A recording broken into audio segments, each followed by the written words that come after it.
नमस्कार साथीहरू, मेरो नाम हो अनवान्टेड ह्याकर र तपाईलाई ओटिपी कोडको बारेमा त थाहा नै होला। One time password, one time code या फिर वान टाइम पिन। यसको मद्दतले तपाईले कुनै पनि अकाउन्टको पासवर्ड बिर्सिनु भएको छ भने तपाईले यसको मद्दतले त्यसलाई पासवर्ड बिना नै एक्सेस गर्न सक्नुहुन्छ। यदि तपाईले कुनै पनि मोबाइलको ओटिपी कोडले यदि आफ्नो मोबाइलमा लिन सक्नुहुन्छ भने नि तपाईले त्यसको पुरा मोबाइलले ह्याक गर्न सक्नुहुन्छ, त्यसको फेसबुकले ह्याक गर्न सक्नुहुन्छ, त्यसको गुगल अकाउन्टले ह्याक गर्न सक्नुहुन्छ, त्यसको व्हाट्सएपले ह्याक गर्न सक्नुहुन्छ, त्यसको इमोले ह्याक गर्न सक्नुहुन्छ। तपाईले जे चाहो त्यसको मोबाइलसँग गर्न सक्नुहुन्छ यदि तपाईले त्यसको मोबाइलको ओटिपी कोडले आफ्नो मोबाइलमा पाउन सक्नुभयो भने। र आज मैले तपाईलाई यही चीज सिकाउनेवाला छु कि तपाईले अरूको मोबाइलको ओटिपी कोडले आफ्नो मोबाइलमा कसरी लिन सक्नुहुन्छ, कसरी ह्याक गर्न सक्नुहुन्छ त मैले अरू भिडियोमा सिकाउँछु। तर आज मैले सिर्फ तपाईलाई यो चीज सिकाउँछु कि तपाईले अरूको मोबाइलको ओटिपी कोडहरुले आफ्नो मोबाइलमा कसरी हेर्न सक्नुहुन्छ तपाईले लाइभ। र यो चीज इलिगल हैन, यो चीज एकदमै लिगल हो र यो गुगलको एप्लिकेसनले हामीले गर्नेवाला छौं। अब गुगलको एप्लिकेसनले ह्याकिङ गर्दैन, तर यो एप्लिकेसनलाई नि हामी यस्ता मान्छेहरूले मतलब कि त्यस्तै तरिकाले युज गर्छौं, त्यसैले यसले यस्तो काम गर्छ। सो यदि तपाईले ओटिपी कोडको बारेमा थाहा छैन भने मैले यो भिडियोमा मैले धेरै बकबक गर्नेवाला छैन। तपाईले इन्टरनेटमा टन्नै चीजहरु छन्, तपाईले त्यहाँबाट गएर खोज्न सक्नुहुन्छ, बुझ्न सक्नुहुन्छ। र मैले यो चीजमा पहिले नि एउटा भिडियो बनाइसकेको थिएँ यार, तर त्यो भिडियो मेरो चमत्कारी मोबाइलबाट आफै डिलिट भयो र मलाई भिडियो बनाउने पटक्कै मन लागेको थिएन।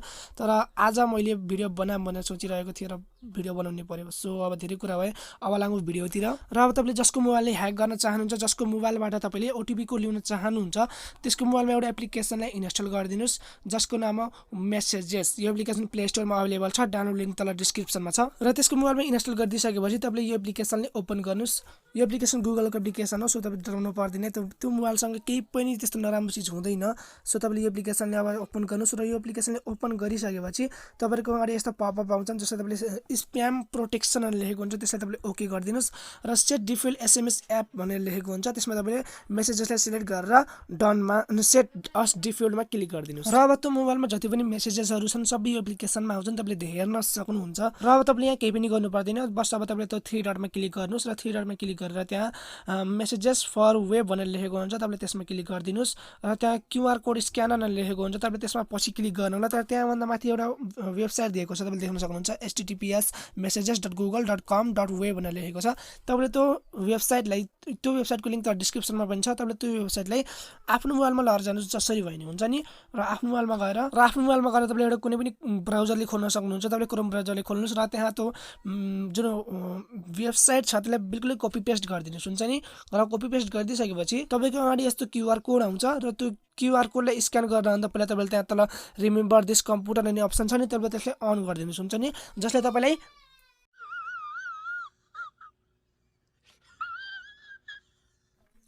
यो स्क्यान गर्ने काम तपाईले बार-बार गर्नु पर्दैन। तपाईले यो जिन्दगीभरलाई तपाईले युज गर्न सक्नुहुन्छ जबसम्म तपाईले यसलाई मतलब कि कार्ड दिनुहुन्न हुन्छ नि, कार्ड दिनुहुन्न। समझ रहे हो ना? सो तपाईले अब अर्को मोबाइलमा गएर क्यूआर कोड स्क्यानमा गएर क्लिक गर्नुस् र त्यहाँ क्लिक गरिसकेपछि तपाईले त्यसको मोबाइलको जुन क्यूआर कोड छ त्यसलाई तपाईले स्क्यान गर्नुस्। र स्क्यान भइसकेपछि यता यु आर रेडी भनेर लेख्छ र यता तपाईहरुको अगाडि जति पनि त्यसको मोबाइलमा मेसेजेस छन् सबै तपाईको अगाडि आउँछन्। र तपाईले अब तिनी मेसेजेसहरुलाई खोली हेर्न सक्नुहुन्छ र त्यसको तर्फबाट मेसेज पठाइदिन सक्नुहुन्छ। यसरी तपाईले त्यसको मोबाइलमा आउने ओटिपी कोड्सहरुलाई सबै आफ्नो मोबाइलमा हेर्न सक्नुहुन्छ। र यदि कसैले तपाईले रिप्लाई दिनु छ भने तपाईले रिप्लाई पनि दिन सक्नुहुन्छ। र यदि तपाईले त्यसको मोबाइलमा जति पनि नम्बरहरु छन् तिनीहरु हेर्न चाहनुहुन्छ भने र त्यसको जुन नम्बरहरु छन् नि तिनी नम्बरमा तपाईले मेसेजहरु पठाउन चाहनुहुन्छ भने तपाईले त्यो काम पनि यो एप्लिकेसनबाट गर्न सक्नुहुन्छ। यसको लागि तपाईहरु जानुस् स्टार्ट च्याट भन्ने अप्सनमा र त्यहाँ गइसकेपछि त्यहाँ तपाईलाई नम्बर हाल्न भन्छ, आफ्नो मोबाइल नम्बर यो मोबाइलमा भएको नम्बरलाई हाल्न भन्छ। सो तपाईले हालिसकेपछि अहिले मेरोमा देखाइरहेको छैन किनकि मैले यो काम पहिले नै गरिसकेको छु। सो तपाईलाई त्यही भनेर आउँछ, तपाईले त्यहाँ नम्बर हाल्नु होला र नम्बर हालिसकेपछि अर्को मोबाइलमा आउँछ नि नम्बर हाल्न भनेर, जुन भिक्टिमको फोन छ त्यो मोबाइलमा आउँछ। सो तपाईले त्यो मोबाइलमा नम्बर हालिसकेपछि बस तपाईले केही पनि गर्न पर्दैन। आफ्नो मोबाइलमा जुन ब्राउजरमा गएर स्टार्ट च्याटमा तपाईले क्लिक गर्नुभयो भने त्यसको मोबाइलमा जति पनि नम्बर छन् सबै तपाईलाई देखाइन्छ र त्यो तिनी नम्बरमा तपाईले मेसेज पठाउन सक्नुहुन्छ त्यसको तर्फबाट र पैसा पनि त्यसको नै काटिन्छ हुन्छ नि। यसरी तपाईले त्यसको मोबाइलको ओटिपी कोडहरुलाई हेर्न सक्नुहुन्छ। र यसमा मलाई अब यसका प्रब्लमहरुका कुरा गरौँ हुन्छ नि। यसमा के प्रब्लम छ भन्दा फेरि नि तपाईले त्यसको मोबाइलको ओटिपी कोडहरुले हेर्नको लागि र त्यसका मेसेजेसहरुलाई हेर्नको लागि त्यो मान्छे पनि अनलाइन आउनुपर्छ र तपाई पनि अनलाइन आउनुपर्छ, बल्ल तपाईले यो चीज गर्न सक्नुहुन्छ। सो अनलाइन नआइकन यो चिज इम्पोसिबल छ, तपाईँले थाहा नै होला यस्तो चिज गर्न इम्पोसिबल छ अनलाइन नआइकन। र मैले तपाईँलाई एउटा चिज भनिदिन्छु, ह्याकिङ गर्नको लागि कुनै न कुनै कनेक्सन हुनुपर्छ, त्यो चिजसँग, त्यो मोबाइलसँग, त्यो कम्प्युटरसँग, त्यो जे चिज होस् त्योसँग र हाम्रो मोबाइलसँग केही न केही कनेक्सन हुनुपर्छ, तब मात्र हामीले त्यसले ह्याक गर्न सकिन्छ। यदि कुनै कनेक्सन छैन भने ह्याक गर्न कहाँबाट सकिन्छ? यहाँ बसेर अमेरिकाको कुनै पनि वाइफाईले ह्याक गर्न सकिन्छ? इम्पोसिबल। सो कनेक्सन हुनुपर्छ, त्यसले तपाईँको त्यो मोबाइल र यो मोबाइल दुइटै अनलाइन हुनुपर्छ। सो तपाईँलाई यदि ओटिपी कोड हेर्न छ, कुनै पनि मान्छेको फेसबुकलाई ह्याक गर्न छ भने तपाईँले फेसबुकमा गएर हेर्न सक्नुहुन्छ त्यो मान्छे अहिले अनलाइन छ कि नि भनेर। र जब त्यो मान्छे अनलाइन हुन्छ नि तपाईँले त्यसका मेसेजहरूलाई हेर्न सक्नुहुन्छ तब गएर, र तब तपाईँले त्यसको मोबाइलमा ओटिपी कोड पठाउन सक्नुहुन्छ र ह्याक गर्न सक्नुहुन्छ। तपाईँले बुझ्नुभएको होला मेरो हिसाबले सायद। समझ रहे हो ना?